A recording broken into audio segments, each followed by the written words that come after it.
Dear students, our next question is explain Hertz observations, Hallwach's observations and Leonard's observations. ठीक है, एक चीज मैं आपको बताता हूं, फोटो इलेक्ट्रिक इफेक्ट जो है वो डिस्कवर किया है हर्ट्ज ने. Photo electric effect was discovered by hertz. Remember it. किसने डिस्कवर किया है फोटो इलेक्ट्रिक इफेक्ट को? हर्ट्ज ने. और एक्सप्लेन किया हॉलबैक और लीनार्ड ने. ठीक है बेटा, तीनों मैं एक्सपेरिमेंट्स आपको समझाता हूं. इधर देखो, हर्ट्ज जो है ये एक्चुअली इलेक्ट्रोमैग्नेटिक रेडिएशंस को, इलेक्ट्रोमैग्नेटिक वेव्स को एक्सप्लेन करा रहा है, अंडरस्टैंड करा रहा था एक्सपेरिमेंट. इलेक्ट्रोमैग्नेटिक वेव्स की स्टडी कर रहा था हर्ट्ज. एक गैस डिस्चार्ज ट्यूब में, इसमें गैस भरा था और इसको हाई पोटेंशियल चला रहा था. इधर देखो, इसमें गैस भरा था, हाईली इवैक्यूएटेड ग्लास ट्यूब में इसमें गैस भरा था. और गैस जब आयोनाइज होता है, इधर देख लीजिए, इनके बीच में स्पेस थी. गैस जब आयोनाइज होगा, ब्रेक्स इनटू आयंस पोटेंशियल के बढ़ाने से, तो इसमें से करंट चलेगी. ये एयर जो है इसमें करंट चलेगी और वहां से स्पार्क निकलेगी. इस तरह स्पार्क निकली थी इलेक्ट्रोमैग्नेट. ये स्पार्क लाइट थी और इनको बोलते थे इलेक्ट्रोमैग्नेटिक रेडिएशंस. ठीक है बेटा, गैस डिस्चार्ज ट्यूब बोलते थे इसको. लेकिन हर्ट्ज ने क्या देखा? हर्ट्ज ने बोला, अब हर्ट्ज ने क्या किया था, इस मेटल प्लेट पर अल्ट्रावायलेट रेडिएशंस डाली थी. कौन सी रेडिएशंस डाली थी? Ultraviolet radiations. ये स्टडी कर रहा था इलेक्ट्रोमैग्नेटिक वेव्स को. अल्ट्रावायलेट रेडिएशंस के पड़ने से मेटल प्लेट पी पर, कैथोड पर, ये जो लाइट रेडिएशंस थी, ये जो स्पार्क्स थी, जिनको इलेक्ट्रोमैग्नेटिक रेडिएशंस भी बोलते हैं, इनकी इंटेंसिटी उसने ज्यादा देखी. ये ब्राइट हो गए, ब्राइटनेस बढ़ गई. किसके पड़ने से? अल्ट्रावायलेट रेडिएशन जब मेटल प्लेट पर डाल दी, स्पार्क्स की इंटेंसिटी जो है वो बढ़ गई. लेकिन हर्ट्ज को उस वक्त पता नहीं चला what is the reason behind the intensity of the light, intensity of the electromagnetic radiations, why the intensity of the electromagnetic radiations increases when the ultraviolet radiations falls on the metal plate P. ये understand नहीं कर पाया बेटा. इसके बाद दो scientist आए, हॉलबैक और लीनार्ड. हॉलबैक और लीनार्ड ने बताया कि इंटेंसिटी इलेक्ट्रोमैग्नेटिक रेडिएशंस की, ये जो स्पार्क लाइट रेडिएशंस जो निकली थी, ये क्यों निकली थी? क्योंकि उन्होंने बताया अल्ट्रावायलेट रेडिएशन जब मेटल प्लेट पी पर पड़ी थी, वहां से इलेक्ट्रॉन्स निकले थे. लेकिन हर्ट्ज को पता नहीं चला था. लेकिन अल्ट्रावायलेट रेडिएशन के पड़ने से यहां से इलेक्ट्रॉन्स निकलेंगे. इलेक्ट्रॉन्स जब इसकी तरफ दौड़ के जाएंगे तो इंटेंसिटी, करंट बढ़ जाएगी. तो इसका मतलब है इस प्लेट से इलेक्ट्रिक इमिशन हो गया, इलेक्ट्रॉनिक इमिशन हो गया, जिसको बोलते हैं फोटो इलेक्ट्रिक इफेक्ट. इसलिए ये डिस्कवरी किसके नाम जाती है? हर्ट्ज के नाम. लेकिन किनका कंट्रीब्यूशन है असली? हॉलबैक और लीनार्ड का. ये याद रखे बेटा. ठीक है, ठीक है बेटा. इसको बोलते हैं Hertz observations. Now the second observation is of हॉलबैक. हॉलबैक ने भी एक एक्सपेरिमेंट किया, वो भी मैं बताता हूं. हॉलबैक ने क्या किया, ये एक नेगेटिवली चार्ज्ड प्लेट लाया. This is negatively charged plate. This is negatively charged zinc plate, negatively charged zinc plate. ये हॉलबैक का एक्सपेरिमेंट मैं बता रहा हूं। इस नेगेटिवली चार्ज्ड जिंक प्लेट को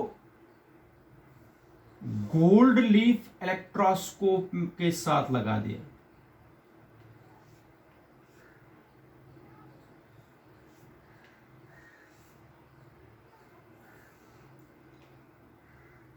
गोल्ड लीफ इलेक्ट्रोस्कोप के साथ जोड़ दिया इसको। ठीक है बेटा, अगर ये नेगेटिव प्लेट है, ये नेगेटिव है, नेगेटिव चार्जड प्लेट है, तो ये भी नेगेटिव बनेगा, इन पर भी नेगेटिव चार्ज।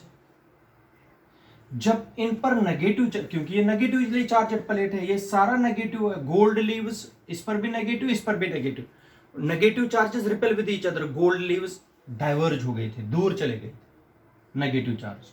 ठीक है, हॉलबैक ने क्या किया बेटा, हॉलबैक ने इस पर अल्ट्रावायलेट रेडिएशंस डाल दी, ऐसे अल्ट्रावायलेट रेडिएशंस डाल दी। यूवी रेज जब इसने डाली तो गोल्ड लीव्स ने पहले ये इतने डाइवर्ज हुए थे, गोल्ड लीव्स कम ऐसे आए, गोल्ड लीव्स क्लोज आ गए, ये क्लोज आने लगे, कन्वर्ज होने लगे। What is the reason? हॉलबैक ने बोला कि गोल्ड लीव्स पहले डाइवर्ज हुए थे, लेकिन जो ही मैंने अल्ट्रावायलेट रेडिएशंस डाल दी, डाइवर्जेंस के बजाय अब कन्वर्जेंस होने लगी, कन्वर्जेंस से गोल्ड लीव्स नजदीक आने शुरू हो गए। What is the reason behind that? The reason behind that is इस मेटल प्लेट से इलेक्ट्रॉन्स का इमिशन हुआ था, यहां से इलेक्ट्रॉन्स निकलने शुरू हो गए। जो ही इलेक्ट्रॉन्स निकलने शुरू हो गए, इस पर नेगेटिव चार्ज कम हुआ। जब नेगेटिव चार्ज कम हुआ, गोल्ड लीव्स नजदीक आने लगे। इसका मतलब इन पर नेगेटिव चार्ज कम होने लगा, तो गोल्ड लीव्स का डाइवर्जेंस कम। इसका मतलब हो गया अल्ट्रावायलेट रेडिएशन जब नेगेटिवली चार्ज्ड जिंक प्लेट पर पड़े थे, वहां से इमिशन हुआ था इलेक्ट्रॉन्स का, और इस इमिशन को बोलते हैं फोटो इलेक्ट्रिक इमिशन। ये किसने बताया? हॉलबैक ने। इसको बोलते हैं हॉलबैक्स ऑब्जर्वेशंस। ठीक है बेटा, इसको भी फोटो इलेक्ट्रिक इमिशन बोलते हैं। Now the third observation is Lenard's observation.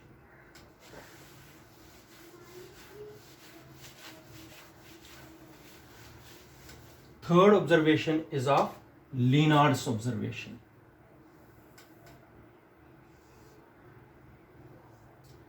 Lenard ने बराबर इसी तरीके से एक गिलास ट्यूब लिया, इसको इसी तरीके से बैटरी के साथ जोड़ दिया, ऐसे। ये प्लेट एनोड है Q, this is plate P cathode. ठीक है बेटा, तो this is positive, this is negative. ये पॉजिटिव पर रखा होता है, ये नेगेटिव पर रखा होता है। देखो लिनार्ड क्या बोलता है। लिनार्ड बोलता है अगर इस पर रेडिएशंस हम डालेंगे,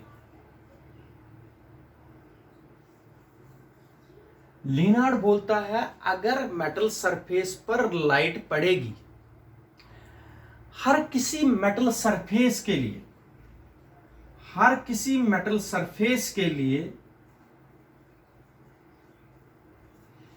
एक, for a given metal surface there is certain minimum frequency. हर मेटल सरफेस के लिए एक मिनिमम फ्रीक्वेंसी होती है इंसिडेंट रेडिएशंस की। ये लिनार्ड बोलता है। लिनार्ड बोलता है हर कोई लाइट पढ़ने से इलेक्ट्रॉन इमिशन नहीं होता है।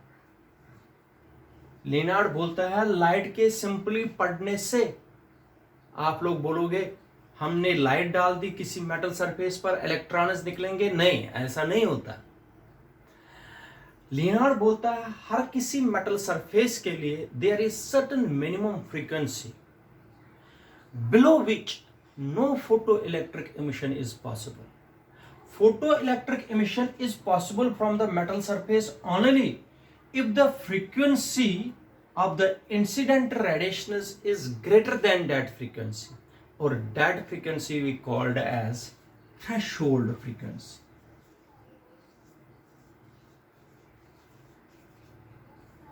बेटा याद रखिए, बहुत ही इंपॉर्टेंट पॉइंट है।